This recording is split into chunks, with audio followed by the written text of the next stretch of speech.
Hi, good morning, everyone. My name is Sebastian Andea. Today I'll be doing a presentation on refugees and asylum seekers and how they are Australia's forgotten economic victims. So, what's the issue? So, as we know, we're facing a COVID-19 pandemic at the moment. It's shut down economies and borders internationally and worldwide. And this has caused a lot of Australians to lose their jobs. And while these Australians have lost their job, they do have a safety net in the form of the JobKeeper slash seeker payments.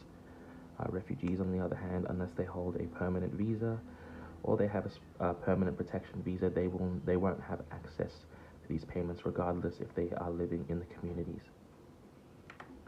So the Refugee Council of Australia has penned an open letter already to the Scott Morrison government, addressing some of the issues that refugees face currently, and also trying to expand that. They're trying to expand that economic relief to the refugees. So there's a current estimated 22,000 asylum seekers that stand to lose their jobs, and most of these jobs lost will come from the retail and service industries, which are the most heavily hit from the COVID-19 pandemic. So why did I pick this topic? Personally, I chose this because I saw a lot of news about COVID-19 economic relief on mainstream media sources, and I was always wondering whether this would apply to asylum seekers and refugees. And after doing some research, I found out it didn't, and I thought that was pretty unfair, because I can see the success stories that can come out if refugees are given a chance. As one of my friends from high school is now a full-time nurse, and she's a great functioning member of society. So diversity, and how does it apply? So diversity is pretty much the mixing and of social groups and the recognition of their differences. So refugees and asylum seekers are currently their own social group in Australia. So many of them share a common identity, a common social status, and also the common history of coming here as a refugee and asylum seeker. But we've got to remember that individuals are not just part of one social group. They can change and they can leave certain social groups given the opportunity. So refugees as a social group also are subject to discrimination, exclusion in mainstream society, dehumanization in the forms of the offshore detention centers. And these negative experiences will all help solidify their own identity as a group. And as Australian society expands and evolves, we need to be able to accommodate and recognize differences between the different social groups. So social justice, in terms of how it applies to the issue, before we can do that, we've got to understand what social justice is. It isn't fair treatment for everything. It requires different groups to be treated differently.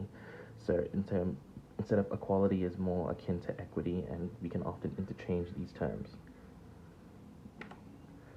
So and how it applies to to the asylum seeker problem. Obviously, the main issue that we're talking about today is the social injustice that they do not receive any economic relief depending on their visa during the pandemic. Another one, mainly, of course, is the numerous offshore detention centers which dehumanize individuals. And in the past, Australia had policies that actively keep refugees from entering Australian shores, and migrants as well, such as the White Australia policy. But we're going to unpack social diversity in this issue using Nancy Fraser's framework. So her framework is a multi-level, multi-dimension framework. However, Nancy Fraser highlights that participatory parity is the key to have a socially just society.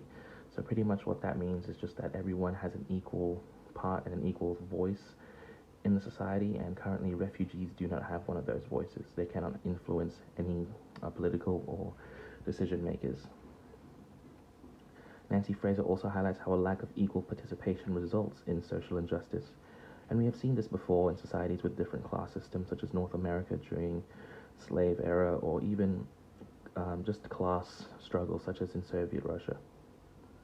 So in order for groups to have equal participation, they must have just distribution of rights and resources, just recognition of differences, so that means respect of groups and organizations, and just representation. All of which are not had by the refugee community in Australia at the moment. So there are barriers to this participatory parity. So one of them, economic inequities. This does not just mean finances in the case of our issue today. Um, it can also mean lack of access to resources, basic ones such as food, water, and education. And also social positions and power relations can also be a barrier. So that just means just the privileged class oppressing the underprivileged class, and also institutions and processes which inhibit progress um, for the underprivileged classes. So according to Fraser, equal participation would indicate and ensure the absence of social injustices, and inequalities in participation result in injustices, as we can see with how the refugees and asylum seekers are being treated at the moment in Australia. So according to Fraser, social injustices can occur and advance on three levels and dimensions. So we see that first level there, second level order, third order, and we also got three dimensions. So we got an economic dimension, a cultural and legal dimension, and a political dimension. And all these dimensions are all connected, and they all interact with each other in different ways. It has been compared also to a Rubik's Cube, as we see over there. So we're going to talk about the level one issues that apply to our issue that we're talking to today. So these issues are the what, or what is at stake in struggles for social justice. So in the economic dimension, this involves the incorrect distribution of rights and opportunities. So of course we have the lack of COVID relief access for many refugees, and refugees are often in poor socio-economic areas which limit their access to other resources, or as much resources as other citizens in Australia. And the cultural and legal dimension involves a miss or recognition that unfold in the form of status hierarchies. So refugees and asylum seekers being not granted economic relief, so the prevention of that, and refugees being placed in detention centers and camps prevents them from accessing resources. And the political dimension is misrepresentation or representation that can affect legislation. So who is the voice of refugees and asylum seekers? Currently, they have no main political voice. There are organizations that help do speak out for them, but they don't really affect directly the decision-making process. So level 2, who does not count as subjects for justice. This level relates to who does and does not count as a subject for justice. This is strictly for the political dimension, and it's mostly related to framing or misframing. So the award or denial of membership to a group. Numerous refugees and asylum seekers are being kept in detention centers offshore. So pretty much just preventing them from gaining access to visas, which is currently happening. Some detention centers have held refugees that have been upwards there of 7 years. So the prevention of them gaining access to resources is the main one here. And then level 3 with matters of process. So on this level includes matters of process, the how easily one could be awarded membership of part of a group, and how frames of boundaries are set. So currently there are many barriers for refugees and asylum seekers to be able to gain membership.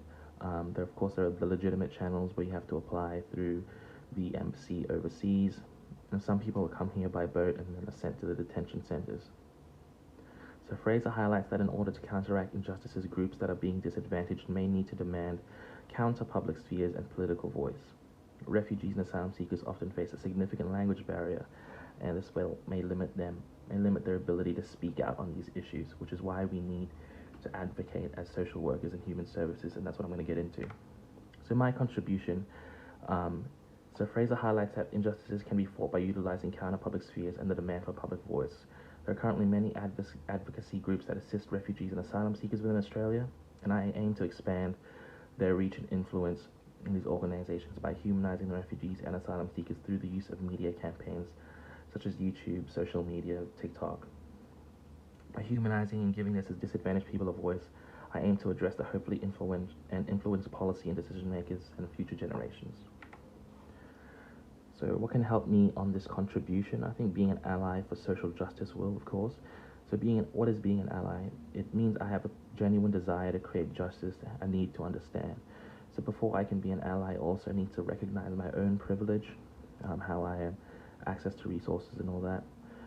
I have to recognize the oppression of those who I ally with, and I have to understand the intersectionality of social justice, and I also have to understand my own liberation. And also, in order to combat the oppression, I need to target oppression on both individual and organizational levels. So personally, I can do this by volunteering with refugee organizations,